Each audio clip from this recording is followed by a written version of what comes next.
Hello and welcome to NewFilmmakers Los Angeles in partnership with Movie Maker magazine. My name is Danny DeLillo and we're here at the South Park Center. I'm here with Patricia with her movie Propolis Part 7. Let's take a look at the clip.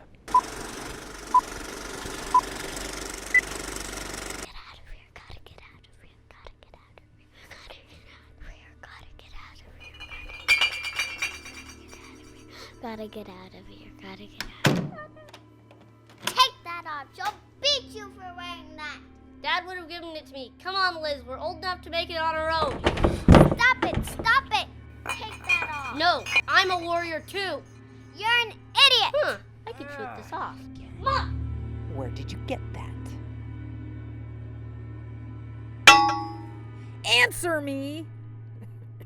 Patricia, thank you so very much for being here. Really appreciate having you. Thank you for having me. This is exciting. You're exciting because you brought us this great film.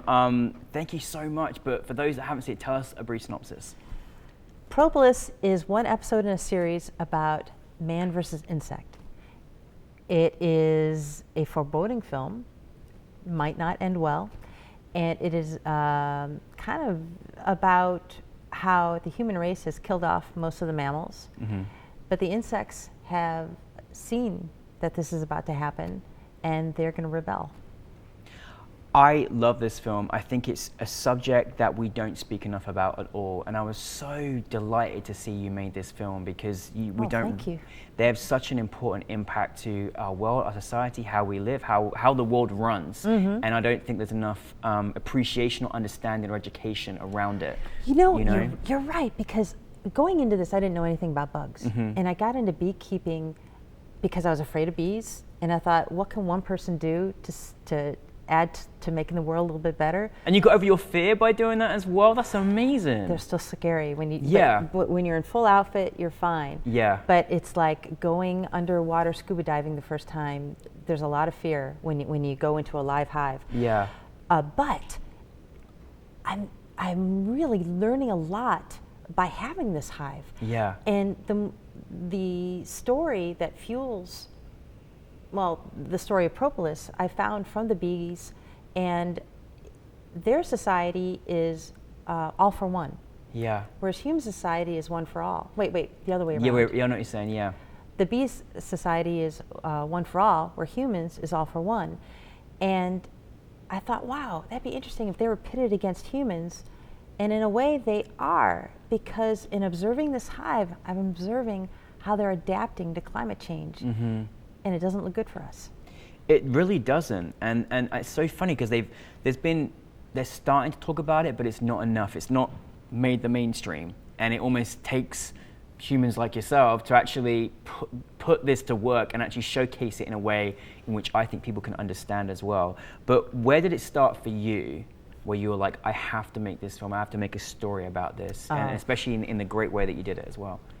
That's a great question that gets to the crux of it. About 2 years ago, there was a huge fire in my neighborhood, and there had been 3 fires preceding that up in the Angeles forest in the mountains.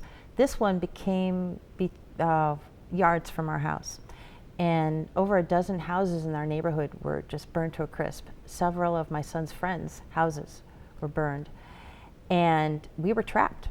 4 a.m. in the morning, there was no way out. The fire department was really thin over Los Angeles, and it came up on us very quickly. We put my son in the living room with a movie about the ocean, and then my husband and I just went outside and just beat down every fire. I have scars on my hands from it. Oh my goodness. We beat down the fire that was in our neighbor's hay, and we just thought we were going to lose everything. But I'd started beekeeping a few years prior, and I had a hive there too. And I just thought these guys are going to go away, because the way you tame bees is to use smoke that calms them. They think it's going to be a fire. They take their honey, they glut, and they go off. This is a huge fire surrounding us. I'm covered with soot. And I just thought, okay, I'm going to lose all the bees. And I was just getting to the point of understanding what they were doing. I was raising their hive. I had kept them alive for 3 years, which is a big thing. Yeah. And we were then evacuated about an hour after we fought. The firemen came up, got us out. I thought, okay, I'm never going to see these guys again. I spent all this money, all this time learning about them.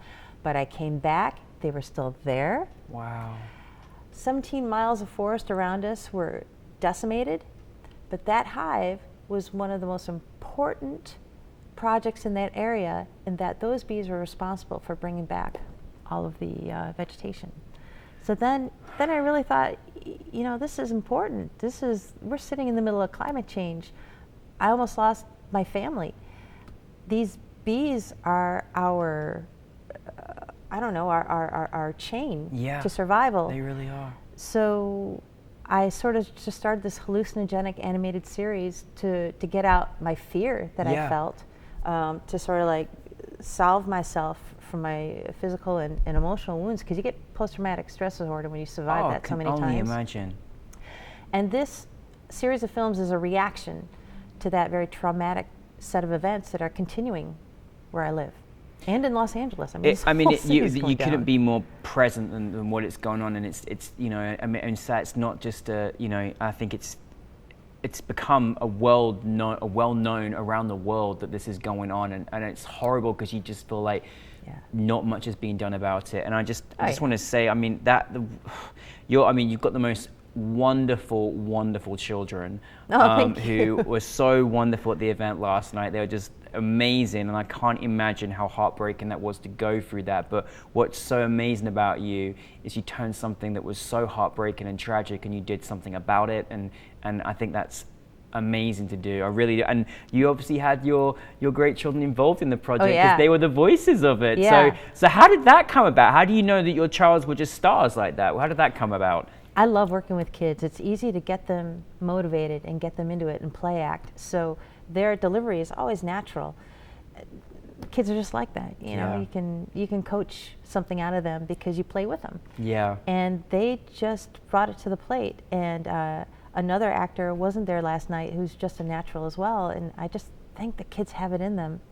You know, I think there's something wonderful where they don't have all the kind of fears that we do have as adults, you know, and it's such a beautiful thing to see, and their imaginations and everything. So I love that. They brought it to another level. They really did. They really did. What was actually making the particular project? What was the most difficult thing that you went through, or challenge that you faced making it? Because it was, you know, you really set this incredible, dreamy, surreal, hallucinating experience for an audience to watch. So what was thank you. Yeah, it was wonderful. Okay, this is a weird story, but while I was wrapping up production, I was losing the ability to walk, and I did, and I had to go into the emergency room. It was from working in 116-degree temperature for over 3 months. I was just obsessive about getting this film done, and the temperatures were rising and rising and rising in that forest, and I worked in this big barn in a treeless forest.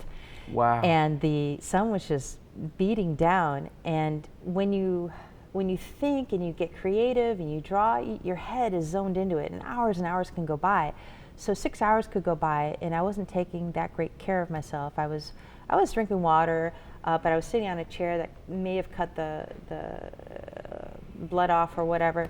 But the impact of the environment really took its toll on me, and that was tough to get through. But it also brought me into this, I don't know, what American Indians used to be in sweat lodges. So maybe that whole sweat lodge experience is coming into the hallucinogenic animation. I don't know. Oh, wow. But that was the tough part, but it became a positive. Yeah. What's the experience been like to have your film on a big screen, like, you know, with us at NewFilmmakers LA? What's that experience been like? Because, you know, it's different when you become, especially coming from the place that the film came from to where it is going and continuing to go. How is that experience like for you? You know, I didn't think a single theater would show it. I was really insecure about that film because I thought, this is just something coming out of my own head. It's not following Save the Cat theory. It's not doing this. It's not doing that. It's just a piece of a larger film that I'm making. And I thought nobody would understand it. And then, boom, Slam Dance sent me a message and accepted it in. And it started getting people excited. And wow, that's a special feeling when you create something from the heart that's a reaction that you just think, okay, I'm wasting my time because nobody's going to get it. It's too unusual. It's thrilling. It's thrilling to be able to pull something like that out.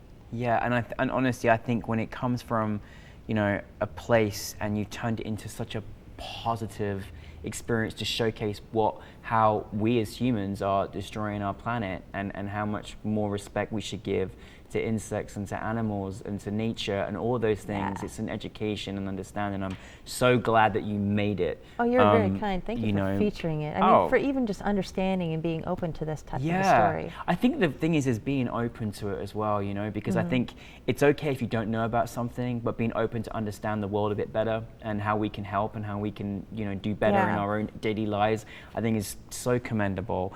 What is next for you?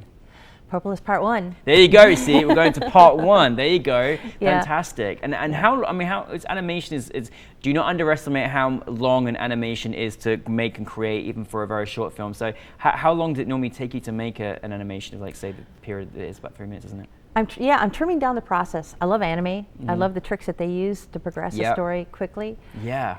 For me, I'm still too wrapped up in working on 3s, even though most animation is 2s and 1s. I'm getting tighter and tighter in how I work. So I was able to do 9 months in the span of time it took to do those 3 minutes. I was able to do 9 minutes in the span of time it took to do those 3 minutes. And I'm working at getting it tighter and tighter, hoping to get the whole comic book series done by summertime as well. And that hopefully gets more people on board so we can make them quicker. Yeah, and we also got a really special gift. So this is actually from your bees, isn't it? Yeah. Oh, I can't wait. You know, so anybody requesting this, you know, it's a very expensive jar of honey here, but you know, I'm sure we can make it available. We can ship it to you. But thank you so much. You're welcome.